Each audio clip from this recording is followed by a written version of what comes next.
Hello my dear church boys and welcome back to Saint Robert's Daygame podcast, and this week let's talk about an interesting subject, a subject that is sort of has been, at least in the past, a forbidden topic in the world of Daygame. Let's talk about finding a girlfriend through Daygame, or more specifically some mistakes that many guys make when they start relationships with girls from Daygame that you should definitely avoid. When guys reach out to me to learn Daygame, they want one of three things. Number one, many guys want just to have fun, to learn to meet and seduce and sleep with many beautiful girls. Second type of guys is a guy who wants a wife, he's looking for a wife on yesterday. And the third is a guy who wants to improve his Daygame skills, learn to meet beautiful, interesting girls, learn to be the guy that they would want to spend time with. He wants to have fun for a while, meet many beautiful girls, sleep with many beautiful girls, different types of girls, different levels of girls, different the rebel type and the lawyer type. But then he knows that down the line, maybe a few years down the line, he wants to build a skill set to be able to meet girls he would actually want to spend more time with and then start a relationship. And surprise, surprise, most of the guys who reach out to me to learn Daygame are actually in the third group. Yes, they want to have fun, but somewhere down the line, if they meet the right girl, they are either open to the idea of a relationship, or that's what they're specifically looking for in the future. And I think Daygame is a great way to meet girlfriend material, wife material, whatever you're looking for, as long as you avoid the few mistakes that I've seen many guys make when they start daygaming and meeting this kind of higher level of girls. So today we're going to talk about that. And before we get into the topic, as always, a few updates about what's happening, the travel plans, coaching spots, and sort of like the latest news, so to say. I'm still in Europe, I'm still in Warsaw, Poland. I'm coaching a bunch of guys here.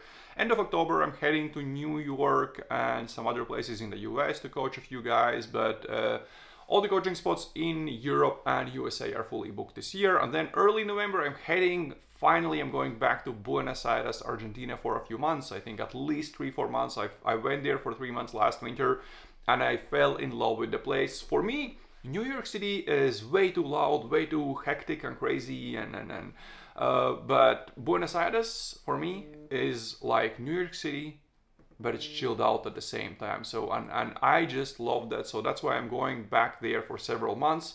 One of the spots is reserved, not prepaid yet, but anyways, I will have 2 coaching spots a month there this year. So 2 coaching spots in November, 2 coaching spots in December, so 4 coaching spots there total this year. So if you are a digital nomad, traveler, or kind of hardcore day gamer that goes to more unexplored places that are more interesting than, like Medellin or Playa del Carmen, all these like overgame popular day game destinations where guys go and then they're surprised, where girls are always trying to get something from me, because everyone is going there and they're used to that. They're used to guys going there and spending money, so it's like almost like a trap to go there. It's kind of funny. Yes, so that's about Argentina and my travel plans until the end of the year.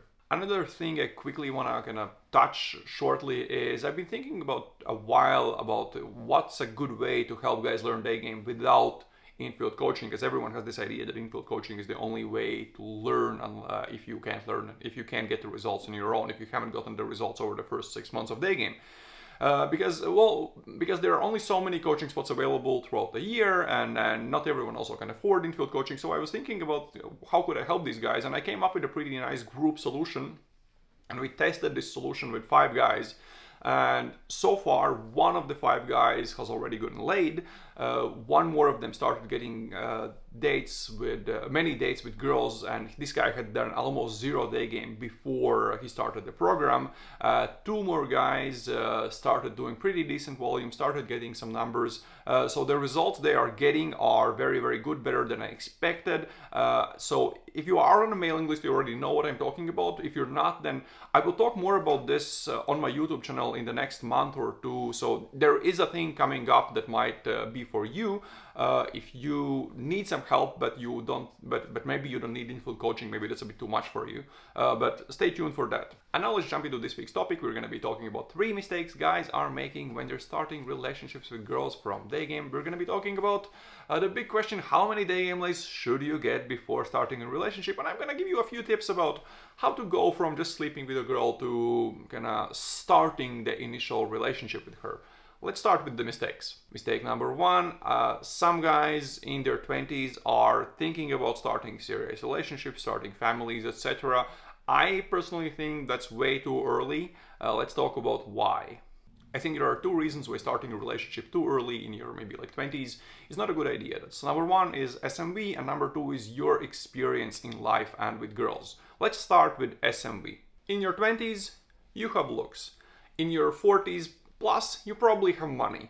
In your 30s, you have both. So as you are in your early 20s, you have your looks, and then the further you go in your 20s, you're gaining more life experience. You've been places, you've done things, you have more experience, you're starting to make a bit more money, and all of that kind of combined increases how interesting you seem to girls, and especially life experiences, because I think being the guy that has seen things, has done things, and has this life experience I think that's way more important than your looks. And then you get to your 30s and you're good looking, you have good health, you probably are starting to make some real money, and you definitely have been places and done things, and then the more your life goes on, the more of those experiences you have. But then there comes a point, maybe late 30s, maybe kind of like early 40s, when maybe the health is you're starting to see some things in your health, maybe some looks are going away, you know, like you lose your hair, as someone on this podcast did years back. And then there comes this point where like your SMB kind of starts dropping slightly. And yes, so in your 20s, if you learn Daygame the right way, it's fairly easy. Again, it's if you are really dedicated, putting time in and learning the right way, or even if it's necessary for you getting coaching calls or coaching if it's necessary. But it's fairly easy to get good results in Daygame. And then in your 30s, I think you can get even better results, especially maybe early 30s, you can get even better results in Daygame. And then the older you get, like it starts to becoming a little bit harder. 20s, 30s, easy. 40s still very, very doable. Daygame is very doable in your 40s. I know a bunch of guys Daygame in their 40s getting great results with girls starting from like 18, 19, early 20s, all the way to kind of like early 30s maybe. So it's still very doable in their 40s, but not as easy as 30s and 20s. And the older you get, kind of, let's put it like that. Like if you are 32 and the girl is 22, like a lot of them will have no problems with that. Like depending on the part of the world, of course. But in general, if your game is there, girls will not, in most cases, have problems with you being 10 or even more years older. But then the older you get, the bigger the percentage of girls will be who will be kind of not fine with it. And then you get to your maybe like kind of mid 50s, and you get like in the 60s, and that's when it becomes harder, because then it's visible. Like you can't kind of, you don't look like you're late 30s anymore. Maybe in like 40s you can still look like you're in late 30s, and girls don't kind of even notice that.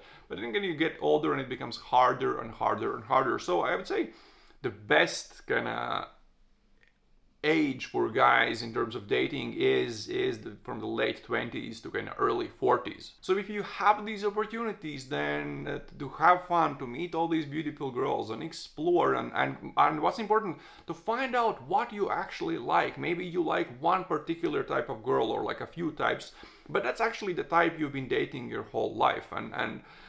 But then you go out, you experiment with different types of girls, and then you learn, oh my God, actually, I like this, or I like that. Or maybe you are looking at these, like, you know, these Instagram girls, those really princessy girls, and you've never been with a girl like that. But then you Daygame, you sleep with a few of them, and then maybe you realize, oh my God, I really like them. But I think for the most guys, if you're talking about the really princessy ones, I personally have had my fair share of fun with them, and I realized if I started a relationship, that's not who I would want to be with, for sure. So I think it's a good idea to just explore your options and have fun and learn about yourself What is it that you actually want?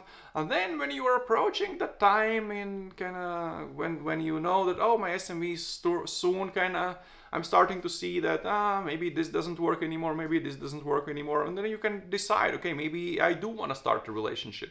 But in my opinion, there's a big reason not to do it in your 20s. And the second reason for not starting relationships too soon, in my opinion, is gaining more experience about the dating world and relationships in general. Dating these different types of girls, learning how they behave once you know them for longer, how they kind of a bit rebellious girl. What are they actually like once you've dated them for a while? And these princessy girls, what are they actually like once you've dated them for a while? What are Ukrainians like? What are Colombians like? And what are, I don't know, New York girls like after you date them for a while? Having them as regulars for a while, these different types of girls, you learn so much about them. And for example, I really like girls in Argentina, but I knew for sure after spending not too much time there, when I decided to start a relationship, I knew for sure it would not be with a girl from Argentina. I have the same feelings with most girls I know from the USA, because I've met a few and I just know that once you get to know them a bit more, I have nothing against, by the way, Argentines and girls from the places I've been in the US, but I just realized we have very different personalities, and I just don't think we would click that well in a more serious setting. And by having these regulars for a while, different types of regulars, you learn so much about how girls behave, how to deal with what kinds of reactions, what this means and what that behavior means, and what to do with all about it. And then once you've gained that experience and once you're ready to start a relationship, go for it. I'm all for it. And now let's talk about the second mistake guys are making when they're starting to date girls from Daygame, and I think this mistake is the most important one. Guys are used to dating a certain level of girl, certain type of a girl, and Daygame opens your doors to meeting much more beautiful, interesting, smart girls, like girls girls of a different caliber. And well, what happens? A guy who is used to dating certain type of girl now gets this really hot girl that he starts to see as a regular. And she's so amazing, she's so much better that he thinks, okay, like, you know, I might start a relationship with her. She's so much better than anyone I've ever dated before. But there is a problem with this. Because she's so much more interesting, beautiful, and whatever, all the other things, he knows, maybe consciously, maybe subconsciously, most likely subconsciously, that if he loses this girl, if this girl dumps him, he has to go to the girls he dated before. Because remember, this girl is next level for him, and he doesn't know yet how to get other girls that are just as amazing if things don't work out with this one. And what happens when you start dating someone, and guys are doing this and girls are doing this, everyone is doing this, it's not a conscious thing, it's more like this, just a normal human behavior. That's what we do. We start testing the limits. How much shit can we get away with? And girls do this as well. They also test how much can they get away with. And it's not because they're like plotting an evil scheme in their heads and they have evil plans, or because they're bad, or no, it's a normal human behavior. That even kids do that. Yeah, they see how much shit can they get away with their parents, and we do the same thing in our relationships. And I've talked about this with many girls, and almost all of them confirmed that, yeah, we kind of do this and everyone does this and that's normal. But then when a girl starts testing your limits, starts kind of seeing, okay, what's fine, what's not fine, the question is, how do you react? And if you are afraid to lose that girl, you are gonna let her get away with a lot of shit. Because you know, if she dumps me, I'm back to dating those average girls that I had before. And this makes you afraid. But on the contrary, if you have a lot of dating experience, you know how to meet many beautiful, amazing girls, you've been around, you've had your fun, you've met many beautiful girls, many amazing, smart girls, you had many regulars like that, but then one day you decided, like me at one point, you know, I've had my fun, I still want to have my fun, but I'm kind of open to the idea of relationship if I meet the right type of girl.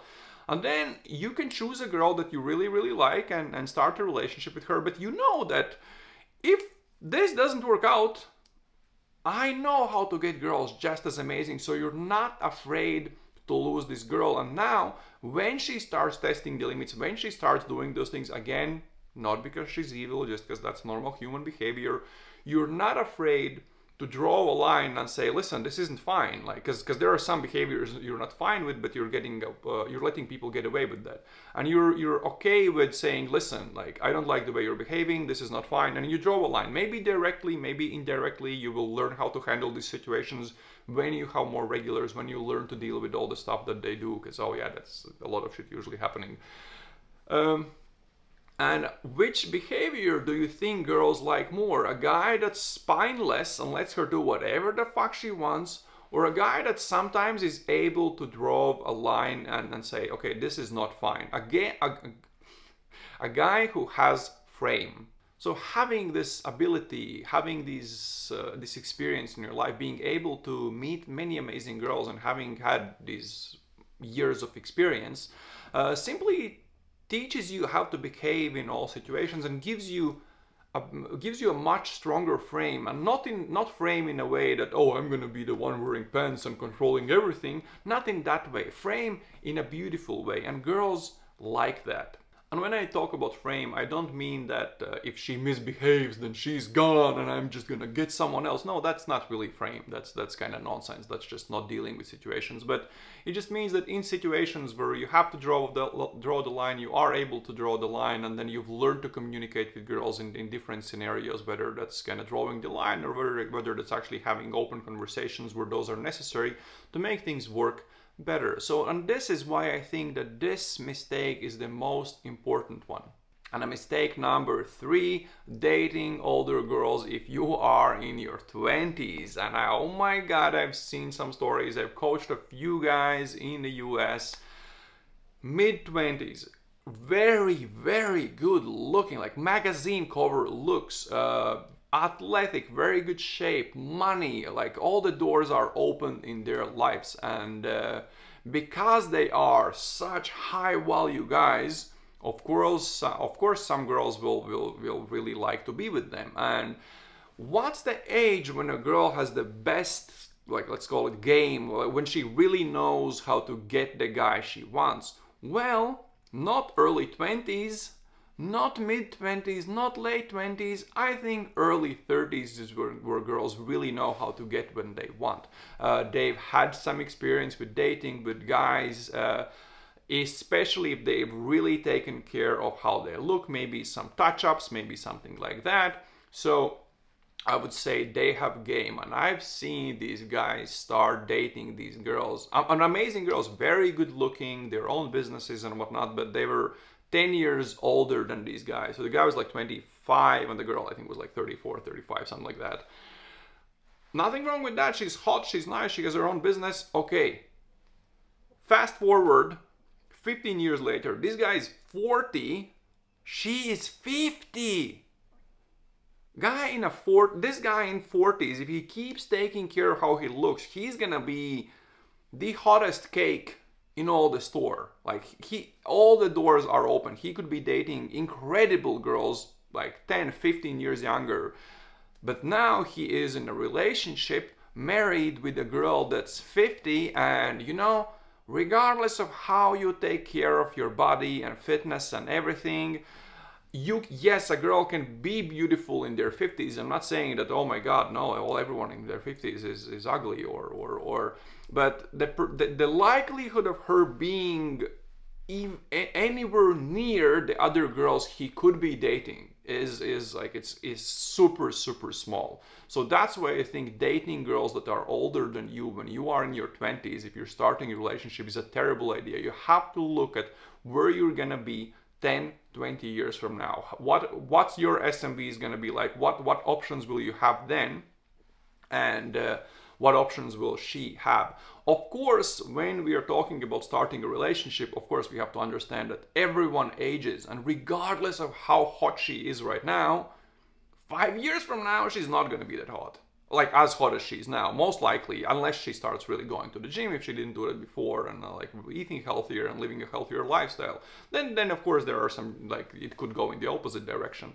But if you look at like 10 years later, 15 years later, it's really hard to imagine that a girl would be as hot as when you started dating her. So I think that's why it's important to, when you are starting a relationship, to date younger girls, because simply guys at 45 can still be really good looking, and girls at 35, 10 years younger, can also be really, really good looking if they take care of themselves. And then guys in their 50s can be kind of good looking if they took care of themselves. And then girls in their 40s can be kind of good looking if they really took care of themselves. So I think this age gap of dating younger girls is something that just makes sense long term. But now we're of course only looking at the hotness. We're not taking other factors into considerations, because of course, like, you can't just date her for her hotness, because, you know, like, one day it's gonna get boring, you're not gonna care about that. So you of course gotta look at all the other aspects, but now we're only talking about the looks.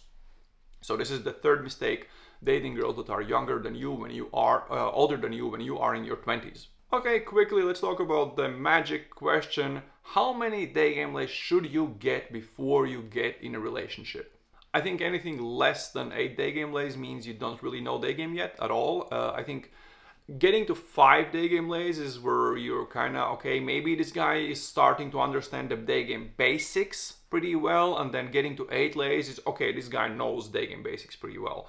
And then, but that's after those 8 lays, when you know the basics, that's when you start polishing your game. That's when you start meeting more beautiful, more interesting, smarter girls. And that's when you're starting to have regulars, girls that you're seeing regularly for a while. And maybe you're starting to get them together for some threesomes or some more interesting adventures.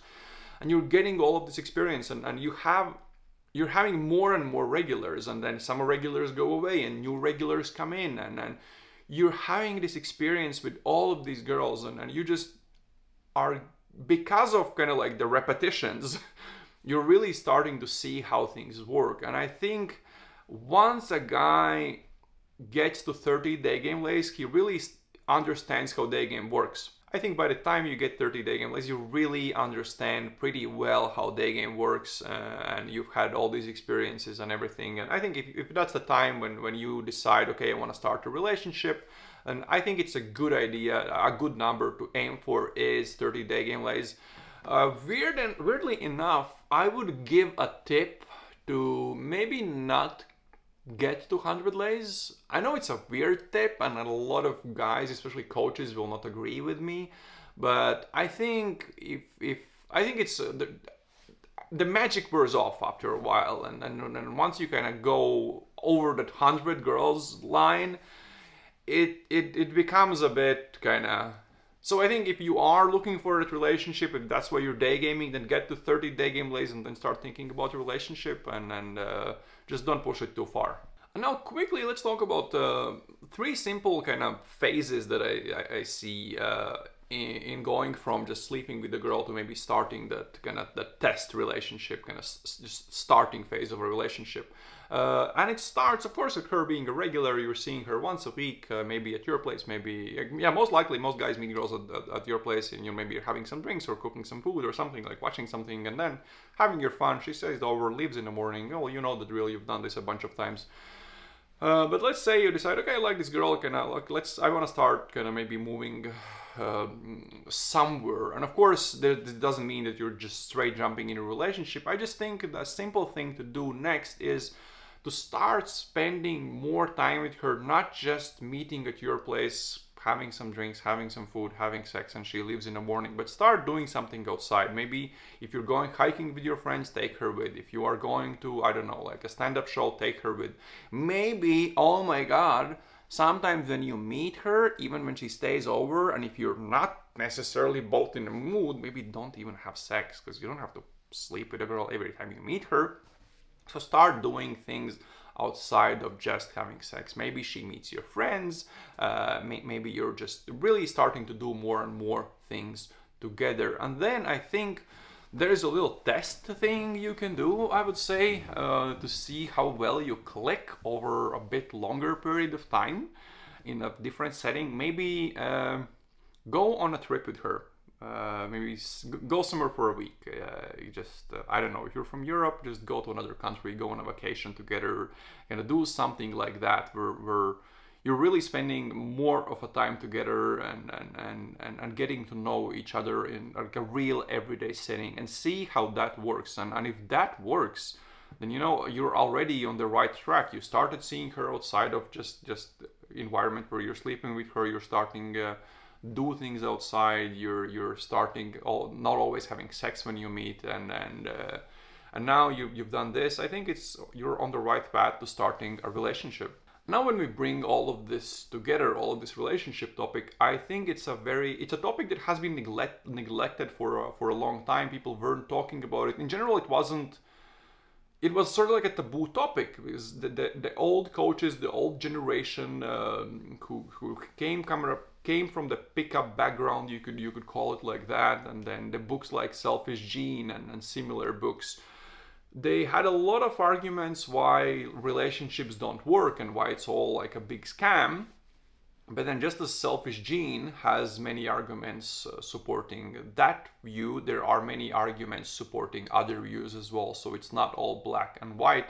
There are different sides to this argument, and you have to see what works for you. Just as many guys suck in their dating life, but then boom, there was this thing where a systemic approach to improve your dating was developed, and guys really started improving their dating lives, and then oh my god, turns out this one unsolvable thing is solvable. And you were not taking advice from your PC boring friends whose dating life sucked about how to meet many beautiful, interesting girls. You were not listening to them. You were listening to guys who were experts in that. And just as you were not listening to your friends who didn't know shit about meeting beautiful girls, I don't think that when it comes to relationships and maybe finding relationships, I don't think that the classical, this PUA manosphere is the place to look for good advice on starting beautiful relationships. There are many people who have succeeded in building relationships, also outside of factors, it's just two types of personality that just really click. Yeah, that there are cases like that, but I think there are many people who are not similar personalities, who have these highly driven personalities, who are always trying to achieve more and more and more. But even people like that, who typically, I think statistically, don't do that well in relationships, there are many people like that who have also succeeded in building beautiful relationships. The question is, how did they do that? So anyone looking to start a relationship in the future, I think that the PUA or whatever this world is not the place to look for advice. I think you have to search for advice somewhere else. So people with different opinions, people who are open to the idea of maybe this is possible, let's look at how that is possible, if you are looking for something like that. Well, this podcast already has ended up way longer than I expected. I wanted to make like a quick one, a 15-minute long one, but oh, sorry guys. But in the future, I will be making a YouTube video series or something like that about all of these topics about starting a relationship or looking for a girlfriend from Daygame, because there are a bunch of guys that I've coached in the past that now are in beautiful relationships with girls they met from Daygame, and I actually want to interview a few of them on the podcast for the guys that are looking for a relationship somewhere in the future, just so that they see the experience these guys had and maybe can learn some lessons, or at least, at the very least, simply get some inspiration that it is possible. Well, that's it for this week, guys, and as I said, if you want to work with me in Argentina, then click the link in the description, read everything there, fill the form, and I'll get back to you with all the details. But now it's time for me to get ready to coach a student, and we're actually shooting an interesting video today. My girlfriend is in town here in Poland while I'm coaching my student, and she's gonna come out with me and we're gonna shoot a video where she is listening to my student's sets. And we're gonna record her opinions and her reactions about the student's Daygame. Thank you for watching, thank you for listening, and see you in the next podcast episode. Ciao, guys.